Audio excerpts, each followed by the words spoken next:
Did you know that Indonesia holds the Guinness Book of Records record for the highest amount of horror movies produced by one single country as a proportion of its movie industry?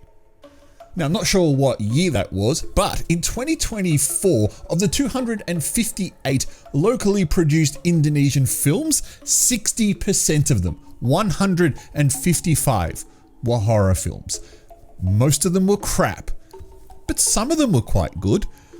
In this list, we're going to explore 5 fun Indonesian horror movies, not from 2024, but from all time.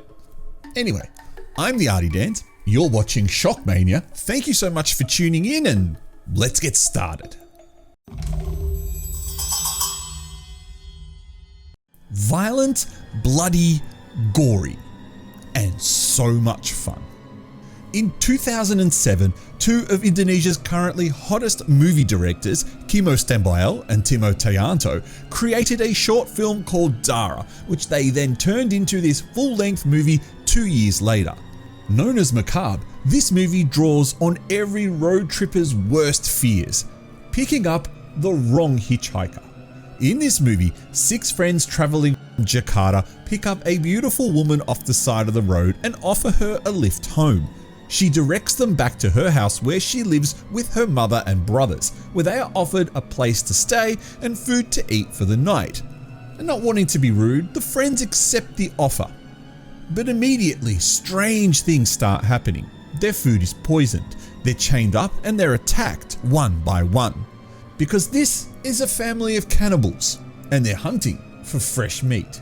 A standout performance from Sharifa Danish as Dara, the matriarch of the family, headlines this 95-minute gore fest, which isn't for the faint of heart.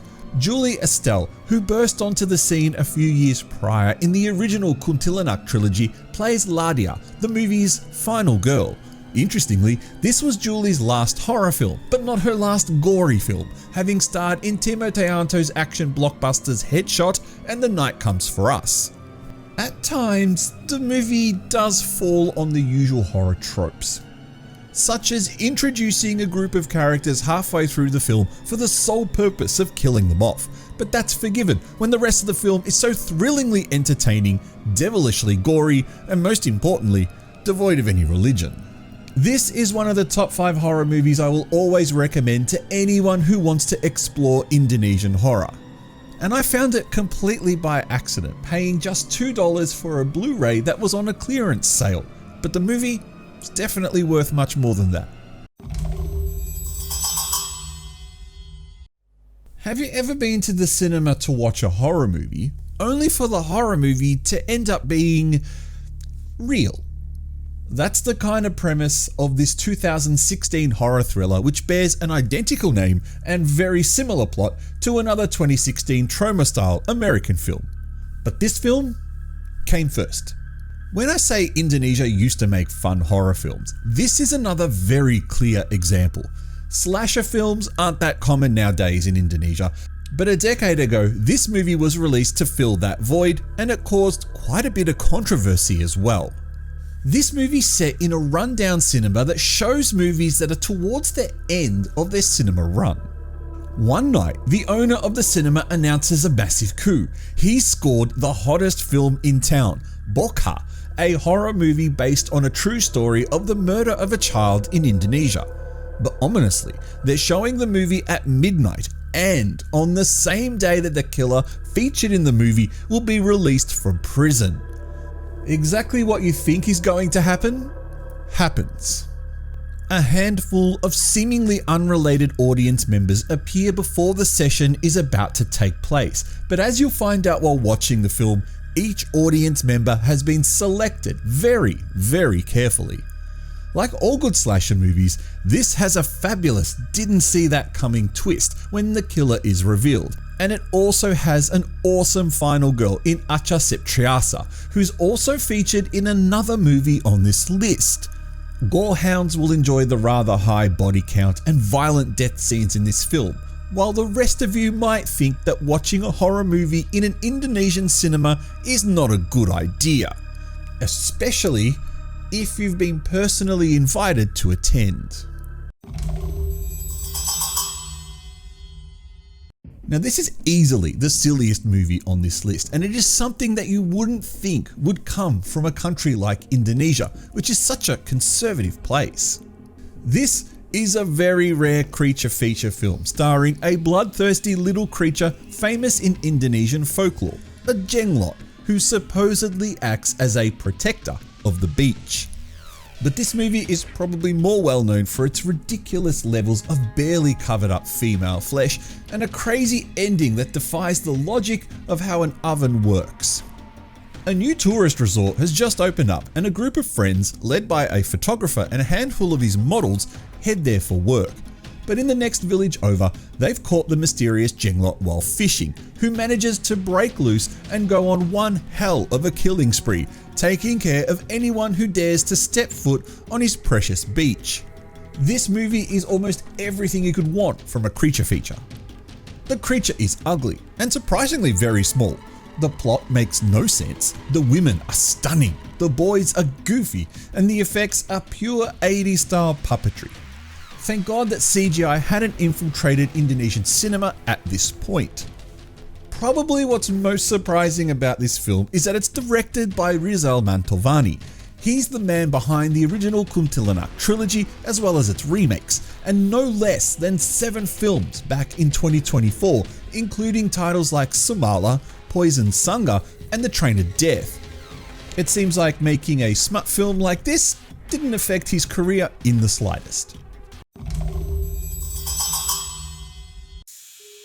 Comedy horrors are one of the hardest movies to make, and for an audience, probably one of the hardest movies to watch. There are a handful of movies that have done comedy horror right. And I don't mean movies like Scary Movie, I mean things more like Army of Darkness. The bigger issue with comedy horrors comes from the language barrier. What's funny in Indonesian doesn't necessarily translate well into English, but I feel that this film, Mumun, does a lot of things right to make it an Indonesian horror film you'll have some fun with. Starring Acha Septriasa in her second movie on this list, she plays the title character of Mumun and her twin sister. The movie goes something like this. On the eve of Mumun's wedding, she's killed in an accident after a case of mistaken identity. There's a gang of loan sharks after her sister, and they don't realize she's an identical twin. Now, as Muslim burial tradition entails, the body of the deceased must be wrapped in a shroud with a knot tied at the top of the head. After 40 days, the gravedigger is supposed to exhume the body and release the knot on the shroud, ensuring the deceased spirit can return to heaven.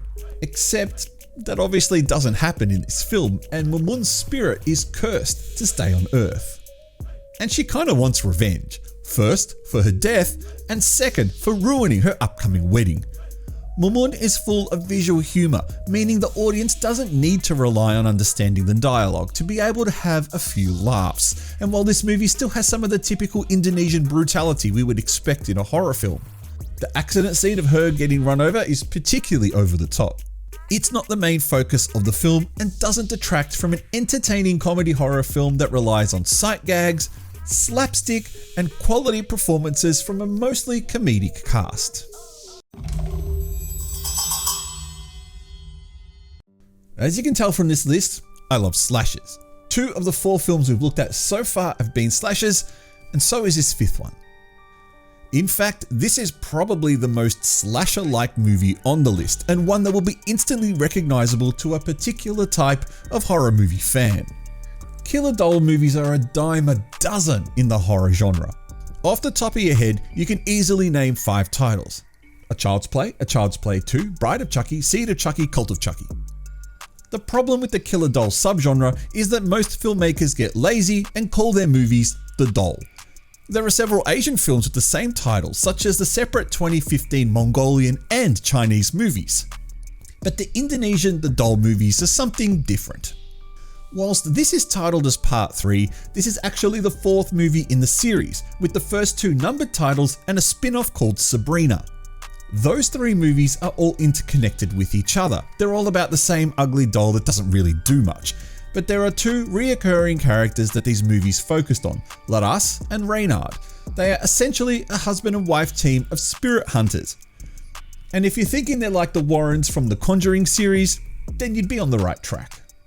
But in this sequel, they take a very back step, appearing only in a brief cameo. The two ugly dolls from the first three movies are thankfully nowhere to be seen. Instead, they're replaced by Bobby, the greatest horror movie killing doll in Indonesian history.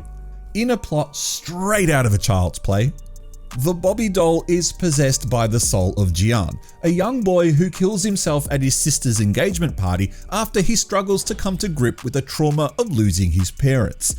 All alone, his sister Tara commissions the services of a shaman to resurrect Jian into the body of Bobby, who then commences a brutal killing spree of anyone who gets in his way of spending time with his sister. Disappointingly, there aren't enough deaths in this movie, but what is there is quite brutal, including a nice little homage to Rumah Dara by introducing two police officers for the sole purposes of killing them mere moments later. The ending is a bit of a fizzer too, but otherwise the first 90 or so minutes of this film are pure killer doll slasher entertainment. If you've never seen any of the other Indonesian doll films, then you can safely start with this film knowing that you're not really missing anything from the previous movies. So anyway, I've just skimmed the surface on fun Indonesian horror movies, but I'm sure you can come up with a list of your own. So I am very interested to know in the comments section below if you could list 5 fun Indonesian horror movies that you've watched, and they can cover any time period from the 70s, 80s, 90s, or even some of the newer stuff. I would be really interested to know what you would consider fun and what you would put on this list. Anyway, what did you think of the choices that I picked there? Like, disagree? I'd be keen to know as well. I am the Artie Dans, you are watching Shockmania. Thank you so much for tuning in. A big shout out to a member of the channel, Antony. Thank you so much for joining. We have a Discord if you're interested on chatting with people who like the same kind of movies that you like. So join our Discord. There is a link in the comments section below or in the description of the video below. Otherwise, again, I am the Artie Dans. Press like, subscribe, all that other jazz. I will catch you next time.